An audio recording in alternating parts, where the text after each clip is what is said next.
मुख्यमंत्री योगी आदित्यनाथ ने प्रयागराज में निषाद राज गुहा की जयंती के अवसर पर आयोजित कार्यक्रम में वक्फ बोर्ड पर सीधा हमला बोला।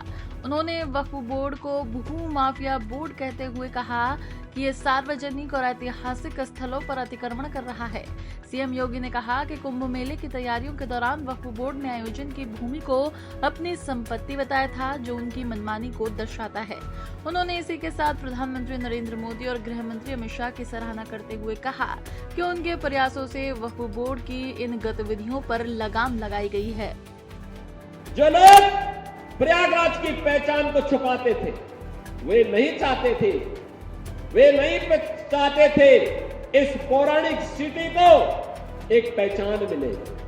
वे नहीं चाहते थे कि निषाद राज और भगवान राम के इस मिलन स्थल को एक पहचान मिले, क्योंकि उनके लिए अपना वोट बैंक महत्वपूर्ण था। देख रहे हो यहां पर भी निषाद राज की पौराणिक भूमि पर कब्जा और जगह जगह शहरों पर भी वक्फ के नाम पर कब्जे किए गए हैं। अब तो हम प्रधानमंत्री जी के प्रति आभार व्यक्त करते हैं। देखा ना, वक्फ बोर्ड ने कैसा मनमानापन उस समय बयान दे रहे थे। जब हम कुंभ का आयोजन करने जा रहे थे, उस समय वो बयान दे रहे थे कि प्रयागराज में कुंभ की भूमि भी वक्फ की भूमि है। अबे हमने कहा ये बोर्ड क्या भूमाफिया बोर्ड हो गया क्या? भूमाफिया प्रदेश में नहीं चल सकते। माफियाओं को तो हम पहले ही विदा करा चुके हैं प्रदेश से। अब उत्तर प्रदेश में माफियागिरी नहीं चलेगी। महाकुंभ भव्य और दिव्य होगा। और बहनों और भाइयों, और भव्य और दिव्य कुंभ हुआ है।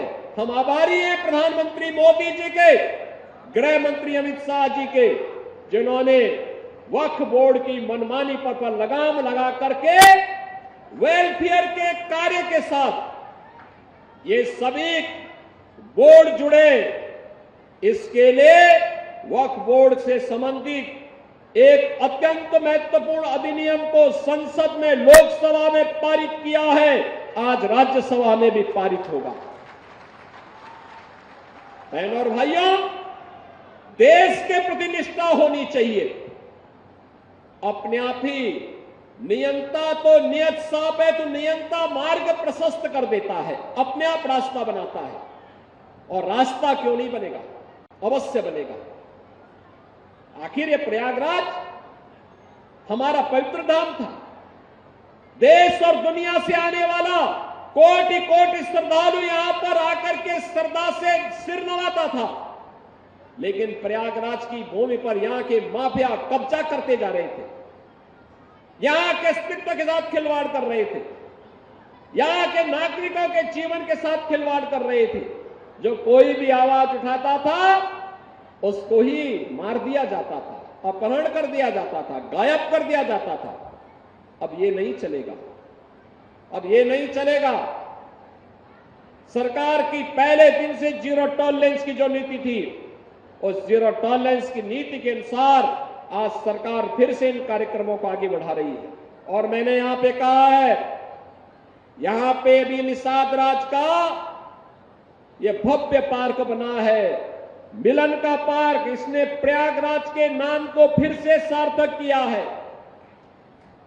ये प्रयागराज के नाम को सार्थक करने की व्यवस्था, अगर प्रयागराज में मां गंगा, मां यमुना और मां सरस्वती का मिलन, महामिलन होता है, तो इसी प्रयागराज में भगवान राम और निषाद राज का भी मिलन हुआ है।